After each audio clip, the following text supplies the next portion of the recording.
Bishop yabakuriro kubura kanisa ya St Andrews kitazigurukwa obu owabire Archdeacon wa Nyachoroza Reverend Canon Stephen Kanyonyi yabanaje guze myaka 53 y'amazuru mu bushwere. Turi kubasa okugira tiriyo wishe mwekonka inguma n'abakazi banje bashatu abo bakabajuka. Roba bagizire ngo mwena mwishe mwena yes you can Mwishe mwayenda ukamweshurira mwishe mwayenda mwirire mwayenda mukoreshi konka abo Yesu ari kweta kuba mwisheho tibari kuguma nko kubabari. Biishopu Onesmus ayonjire yashaba abashaija okugira kugumsereza n'umbushwere bwabo babanu benda okuba basinguzo mu nseji mugumisirizane ubushwere no kugumisiriza ubushwere no kukundana ubushwere no ni commitment okwehayo teno ubushwere ubutare n'ubwo kubiro bwanje nanye hine ibindi kuvugana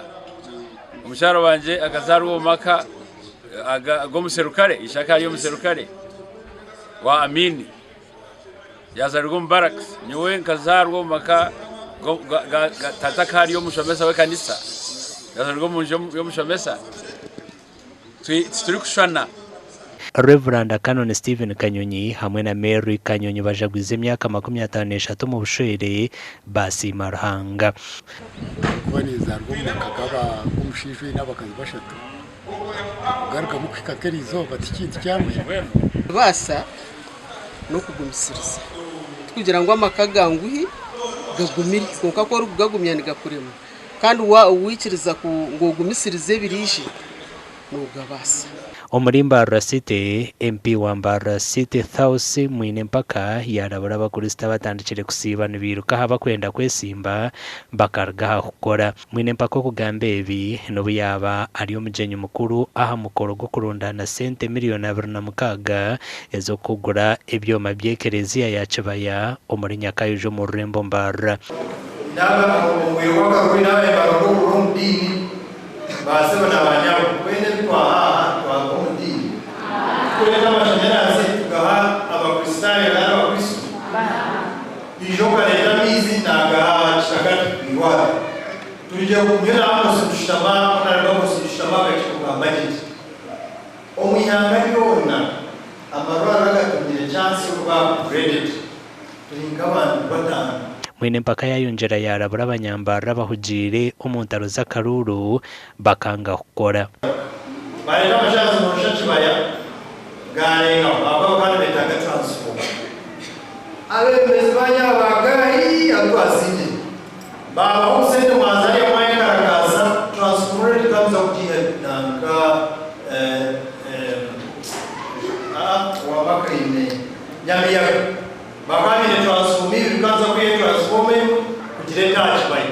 Omunyishenjero mpaka nayenda abantu kwejumbiro mu program za government zentunguka mwenda ne koko tusigabire n'ibindi tukozere mwemezo mukwenda nashaje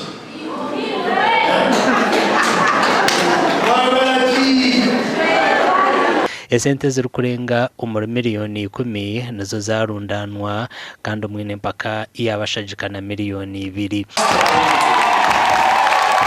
ahari Nyakayojo Church of Uganda abakristayo bo burisa bwa Nyakayojo basima mukuru wo burisa ubu Reverend Apollo abareba ahabwemero mu mirongo yentunguka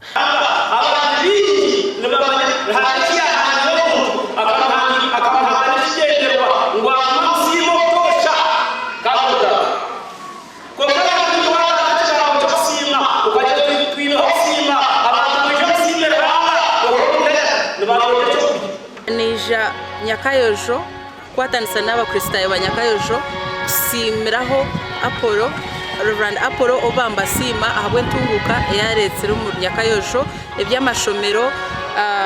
kombeka ekanisa nunje yo kutwise kitinisa mu Nyakayojo emyaka 3 kuna shurumburisa haza mu covid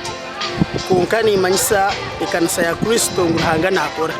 wa mubero mwesugwa accountability kabonera abakristayo kabatayahira ukabahumuriza kandi ukabashomesha igambo cya Ruhanga imitima nehinduka abakristaya babahereza Reverend Apollo ebiconco byo kumusima nk'embuzi, ente, sente hamwe na n'ibindi bari kusima ahabwa emirimo mirungi yakozire mu myaka 3 n'amezi 9 aguyasyo mu buhereza ahabwa TV West ndi Elias Rutugusa na Dan Basibye.